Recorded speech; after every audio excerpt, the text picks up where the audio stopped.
Assalamualaikum warahmatullahi wabarakatuh. Selamat siang kepada para mahasiswa semuanya. Selamat datang di mata kuliah dasar desain tata cahaya interior di semester 5. Kita akan mempelajari materi-materi yang akan diberikan melalui EPS yang akan dijelaskan di LMS ya. Kalian juga sudah bisa akses LMS-nya. Jadi nanti kalian tinggal login aja dan kita bisa melihat apa saja yang akan dipelajari selama 1 semester ke depan. Kebetulan saya ini di sini pengen menyapa juga mungkin para mahasiswa yang ada di perkuliahan ini ya. Di sini ada Selo. Sehat Selo? Oke. Banget Asmil? Pak, banget Pak. Asmil? Kedengaran suara saya? Kedengaran Pak. Oke, siap. Fafia? Aman, Pak. Manaya? Pak. Dan Hasna? Hadir, Pak. Oke, ya. Terima kasih ya semuanya telah datang di mata kuliah dasar desain tata cahaya interior ini. Perkuliahan kali ini memang bentuknya online, jadi bukan onsite. Nanti untuk perkuliahan onsite kita akan kembali lakukan di pertemuan-pertemuan selanjutnya. Ini izinkan saya untuk memberikan penjelasan dulu, pertama mengenai mata kuliah ini ya. Jadi untuk secara deskripsi mata kuliah dasar desain tata cahaya interior itu adalah mata kuliah yang ada di semester 5 di kurikulum 2024, Prodi Desain Interior yang sebetulnya akan mempelajari mengenai bagian-bagian sebagai berikut, yaitu pengertian pencahayaan, fenomena pencahayaan, yang kedua adalah kinerja mata, persepsi, dan kenyamanan visual, ketiga terminologi pencahayaan, empat perhitungan pencahayaan alami melalui lubang cahaya efektif, yang kelima adalah jenis armatur dan lampu, keenam warna cahaya, teknik pencampuran dan aplikasinya, ketujuh teknik pencahayaan dan sistem pencahayaan, yang kedelapan adalah penataan pencahayaan buatan melalui teknik komunikasi dalam perancangan, yang kesembilan perhitungan pencahayaan dengan penggunaan software dalam perancangan pencahayaan interior. Nah, pembelajaran mengenai pencahayaan alami dilakukan melalui kuantitatif, melalui perhitungan pencahayaan dengan menggunakan bukaan, dan kemudian juga ada eksplorasi pencahayaan alami melalui bukaan. Lalu kemudian untuk materi pencahayaan buatan, itu sebenarnya ditujukan untuk memberikan pengetahuan mengenai jenis armatur, lampu, serta tata cahaya untuk mencapai suasana ruang yang dituju pada ruangan interior. Di mata kuliah ini juga akan ada faktor manusia, psikologi, dan teori Gestalt yang sebetulnya nanti turut andil dalam penataan pencahayaan. Nah, pendalaman mengenai keterampilan analisa ruang juga nanti akan ada di dua materi, yaitu pencahayaan alami dan pencahayaan buatan ya. Nah, untuk relevansi mata kuliah sendiri, sebetulnya mata kuliah ini ada di semester 5 ya, kita bisa lihat, dan ini align dengan merancang interior 3, desain keberlanjutan, dan juga psikologi interior. Karena seperti yang tadi dijelaskan sebelumnya, bahwa mata kuliah ini ada kaitannya dengan perancangan ruang gitu ya. Lalu kemudian sebagai CLO atau Course Learning Outcome, saya bisa jelaskan sebagai berikut gitu ya, bahwa di mata kuliah ini mahasiswa diharapkan untuk mampu memahami pengertian, manfaat, jenis, karakteristik, serta fenomena cahaya yang dialami melalui kinerja visual, mata, persepsi, serta kenyamanan visual. Lalu kemudian juga mahasiswa mampu untuk menganalisa unsur pencahayaan alami, syarat dan dasar teknis pencahayaan, serta pemanfaatan cahaya alami ke dalam ruang.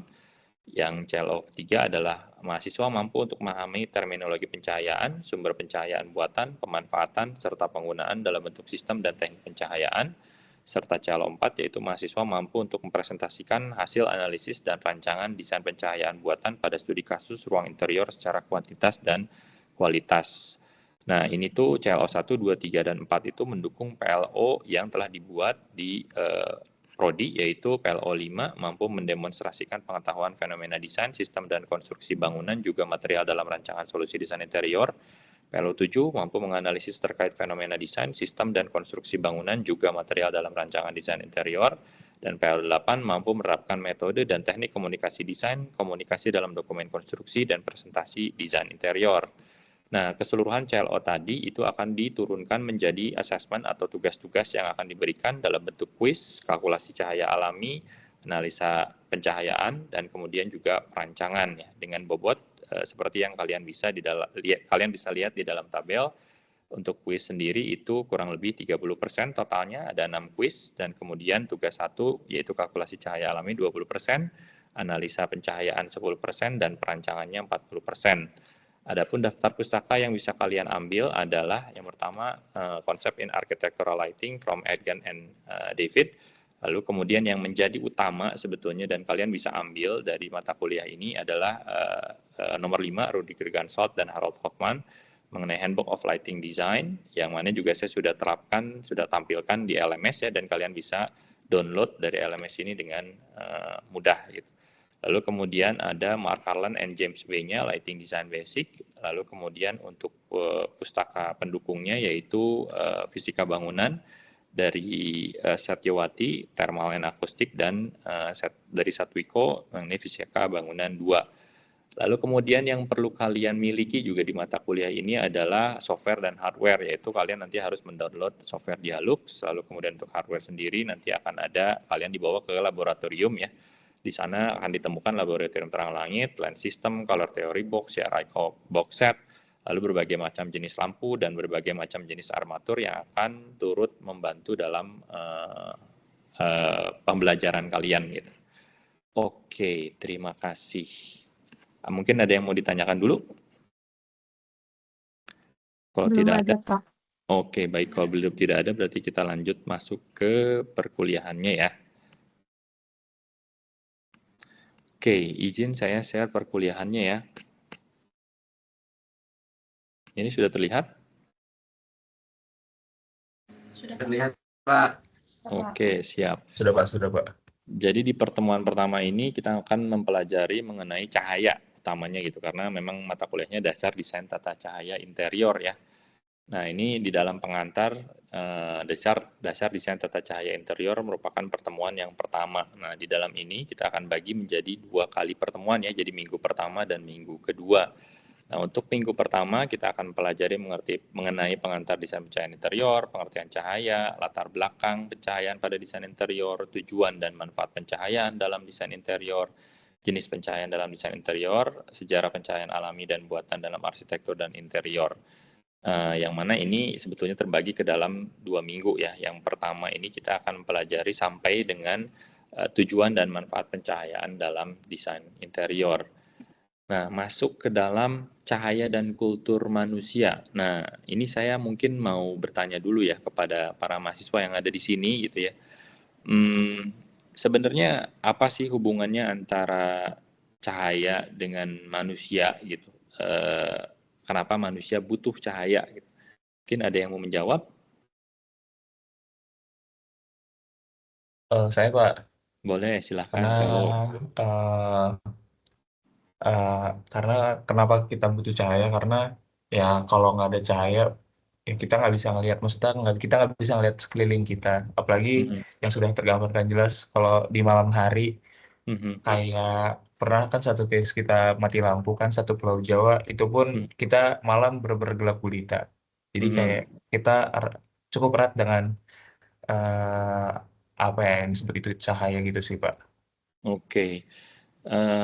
Kaitannya mungkin ya kalau misalnya kita lihat gitu, betul yang dikatakan Salo tadi gitu, bahwa dengan adanya cahaya kita bisa lihat lingkungan sekitar kita. Nah kenapa kita butuh bisa lihat lingkungan sekitar kita? Karena dengan adanya informasi ya, jadi kalau kita ada cahaya kita bisa melihat lingkungan sekitar kita, dari situ kita bisa mendapatkan informasi mengenai keberadaan lingkungan kita gitu ya.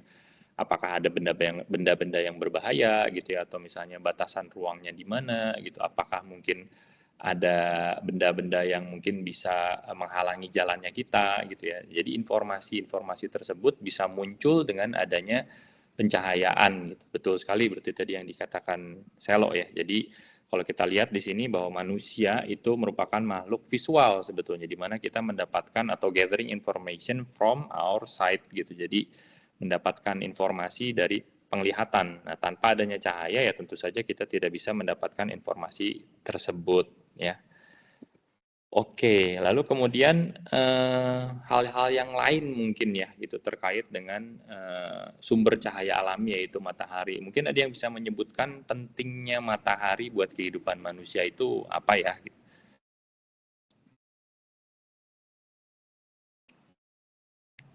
Silakan mungkin ada yang mau menambahkan atau Ya, Pak. ya silakan Kamal. pentingnya matahari itu sebagai sumber energi bagi makhluk hidup, Pak. Betul. Karena eh, tanaman kan berfotosintesis membutuhkan matahari. Nah, hasil fotosintesis itu menghasilkan oksigen yang digunakan sama makhluk hidup. Betul. Lalu oksigen digunakan oleh manusia juga ya. Terus ada lagi mungkin? Aja, Pak. Oke, yang lain mungkin ada yang mau menambahkan? Sebagai sumber vitamin manusia dan juga tumbuhan, Pak. Betul. Jadi dengan adanya matahari juga manusia mendapatkan efek baik ya gitu dengan adanya vitamin D yang bisa diaktifasi gitu ya dengan adanya matahari gitu. Ya kalau kita lihat berarti banyak sekali gitu ya manfaat dari matahari terhadap manusia gitu. Utamanya adalah satu sebagai sumber penghidupan gitu, pengatur musim juga gitu ya, musim hujan, musim kemarau. Lalu karena bumi berevolusi terhadap matahari gitu. Lalu kemudian adanya siang dan malam, siang digunakan sebagai rotasi bumi gitu ya, itu juga berpengaruh gitu. Jadi bahwa siang digunakan untuk kita beraktivitas, sedangkan malam itu untuk beristirahat gitu ya. Nah ini juga sebenarnya cukup menarik gitu ya ceritanya kalau misalnya kenapa kita malam-malam sekarang mungkin lebih banyak menggunakan pencahayaan buatan dan kenapa aktivitasnya mungkin tidak sama seperti siang hari karena mungkin pada masa dulu gitu ya kan kita berevolusi ya dari zaman purbakala gitu ya bahwa manusia-manusia prasejarah ini itu mereka berburu di siang hari karena ya tadi informasinya lengkap gitu ya. Lingkungan di sekitar mereka bisa dilihat dengan jelas, mereka bisa berburu dengan mudah gitu ya, bisa melihat buat binatang buruannya ada di sana gitu, lingkungan sekitarnya seperti apa gitu. Tapi kalau malam hari mereka beristirahat gitu ya, karena kalau misalnya kita lihat juga malam hari itu informasi yang didapatkan sedikit karena jumlah cahayanya juga sedikit gitu ya sehingga mereka takut gitu kalau misalnya ada apa-apa sama mereka, misalnya ada binatang buas yang mengintai gitu ya, ataupun juga ada jalan-jalan yang mungkin membahayakan seperti adanya kerikil gitu atau benda tajam atau misalnya ada jurang yang tidak terlihat gitu. Jadi berdasarkan evolusi tersebut kita pun juga sekarang sama gitu ya. Kita cenderung tertarik kepada sesuatu yang terang gitu ya karena informasinya lebih mudah didapat dibandingkan dengan ruang-ruang yang gelap gitu. Oke, ini juga satu nih, mungkin saya ingin bertanya lagi gitu ya. Ada yang tahu circadian rhythm nggak sih? Atau sleep cycle manusia?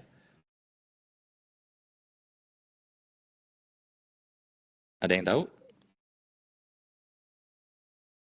Jadi pertanyaannya adalah kenapa kita tidur di malam hari dan kita merasa terbangun di siang hari tanpa adanya alarm pun sebenarnya kita bisa melakukan ini. Pertanyaannya adalah kenapa? Ada yang bisa jawab?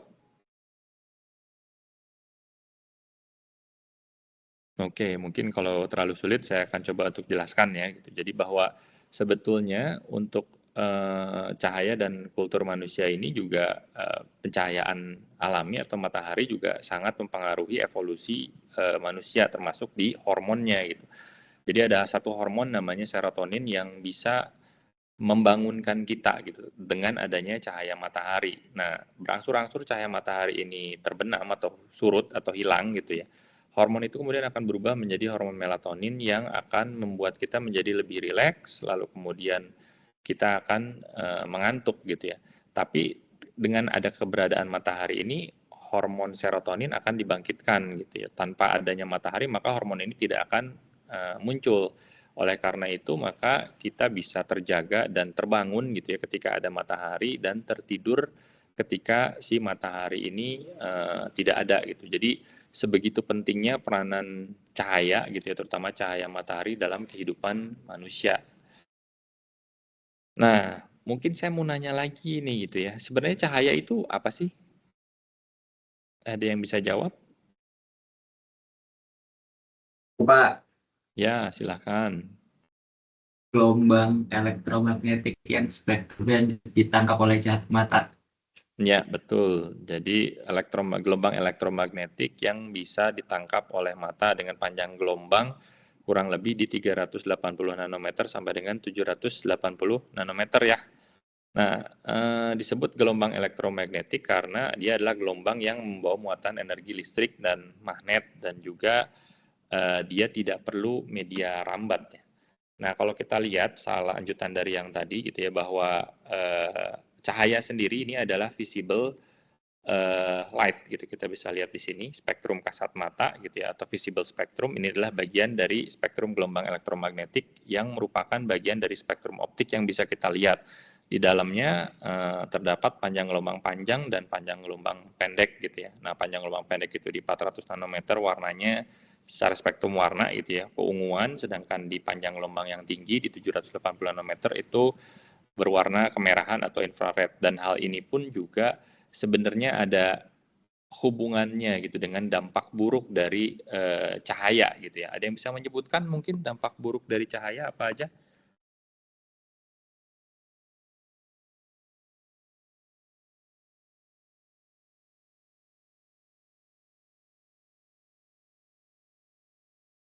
Oke, mungkin masih bingungan mungkin ya kalau kita lihat dari panjang gelombang ini gitu ya. Kalau kita ini ultraviolet nih, ultraviolet itu dampak buruk dari cahayanya adalah dia membawa ke pemudaran terhadap benda-benda yang terkena radiasi gelombang tersebut gitu. Sedangkan untuk infrared dia akan membawa panas gitu. Jadi cahaya itu seperti yang kalian alami juga gitu ya. Kalau misalnya kena cahaya matahari ada hangat dan mungkin beberapa lama gitu akan terasa panas gitu. Dan benda-benda yang terpapar dengan sinar ultraviolet itu akan menjadi pudar gitu ya warnanya. Nah, kita bisa melihat cahaya ini buktinya dari mana gitu ya. Buktinya panjang gelombang ini ada adalah melalui refraksi yang terjadi ketika ada hujan yang terkena dengan matahari gitu ya. Itu jadinya muncul pelangi. Nah, pelangi tersebut adalah bukti bahwa cahaya itu terdiri dari panjang gelombang yang berbeda-beda gitu. Dan mata kita sebetulnya sangat sensitif gitu ya di panjang gelombang 555 nanometer atau sekitar warna biru kehijauan ini gitu ya.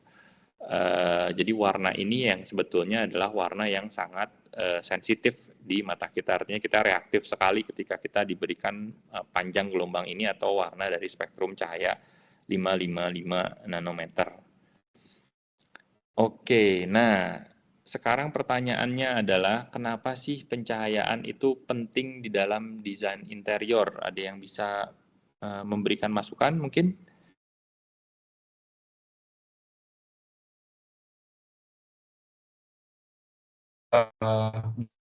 Bisa ini Pak, ya Boleh, menerangi silakan. ruangan. Terus juga sebenarnya juga bisa menambah efek visual, kayak menambah kedalaman dan efek-efek lainnya sih Pak. Betul. Dan bisa ini juga menentukan mood dari ruangan itu sendiri. Betul. Oke ya. Iya, betul sekali ya tadi selain apa yang sudah tertulis di depan gitu ya, di depan layar gitu bahwa sebagian besar kegiatan perkotaan dilakukan dalam ruang interior, banyak tugas yang membutuhkan iluminasi tinggi, terus aktivitas yang 24 jam terjadi, serta yang terakhir tadi mungkin yang banyak disebutkan oleh Salo adalah meningkatkan kualitas ruangan gitu ya. Jadi bahwa dengan adanya cahaya itu kita bisa memberikan depth atau kedalaman dari ruang ya, dengan adanya terang dan gelap cahaya gitu. Lalu kemudian juga itu akan memunculkan suasana tertentu sehingga berdampak lebih menarik gitu ya untuk dihidupi gitu di dalam ruangan tersebut.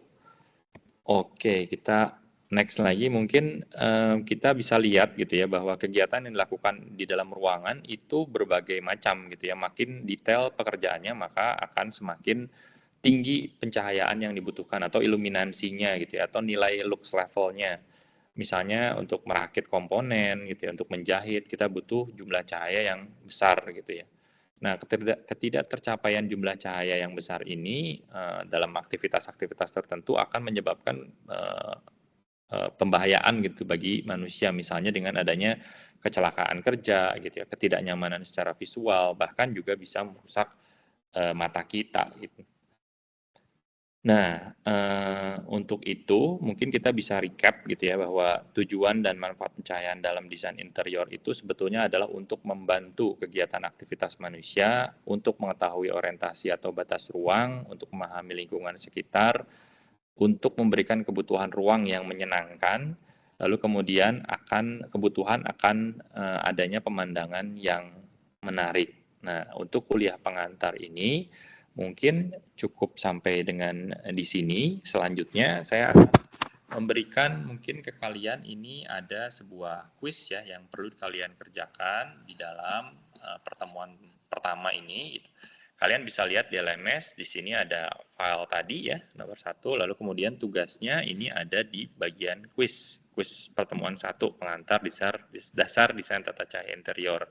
Dan untuk memberikan pemahaman mendalam mengenai materi ini juga saya telah masukkan link video, lalu kemudian juga ada forum diskusi. Ini fungsinya adalah ketika kalian memiliki pertanyaan lebih lanjut, kalian bisa tulis di forum ini. Dan ini adalah buku yang tadi bisa dijadikan sumber pustaka bagi kalian untuk mempelajari mata kuliah ini.